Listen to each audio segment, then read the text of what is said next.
So we are here at Neal Portnoy Art Studio, and he is working on this beautiful piece. So what are you up to, Neal?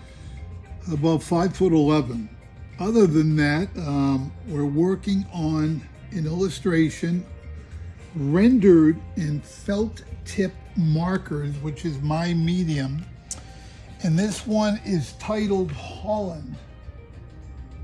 And the neat thing about when you're working on this scale, which is very tiny. What is the size of the piece you're working on? 18 inches by 12 inches. So it's extremely tiny and you can't really make mistakes. So there's a whole process here of really studying the picture, and you know, I don't want to do exactly like the photograph I'm working from. I always go outside the box a little bit and kind of play with it a little bit.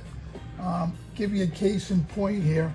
I'm working some of my brown tones just because I want to see what they'll look like. Now, it doesn't necessarily mean that's what the color is going to end up with on the building, but I got to block in the colors. When you work with marker as a medium, felt tip pens, markers, everything is about layer upon layer upon layer. You always want to keep layering the picture. Does that make any sense? If you've done it as many years as I have, it makes all the sense in the world. But this will just give you an idea of the process for markers. You know, studying the pictures, studying the images, making sure you're adding everything you want to add in the picture without ruining the picture. Why did you make that little box there? That little box is going to be red and green. If I study my photo, that's what it is in the photograph. That's why I left it wide open. I'll show you in a second what I'm going to do with that. And you want to create this to look like an old building. It's a barn. That's what it is. And a lot of times you'll go over the colors like this to get some shadows. Just a little bit here on the red.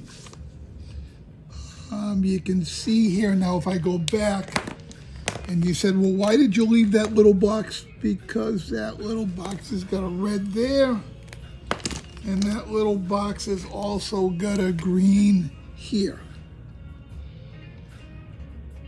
So everything is shadows. So by doing this with the different colors and the layering, it becomes dimension? Yeah, you get dimensional. Dimension? Yeah. You see now I'm using a Sharpie green. And all I'm doing is going over the grass area to give it a little bit more pop. Not a lot. Doesn't need a lot. You know, doesn't need a lot. Well, Neal, thank you for taking the time to explain this all to us. Yeah, it's paint by numbers. They're all underneath. And we'll come back in a day or two and see. Yeah, how you'll much see the you've whole done. finished piece. You got it. All right. Hi, everybody. Neal Portnoy at his studio in Las Vegas.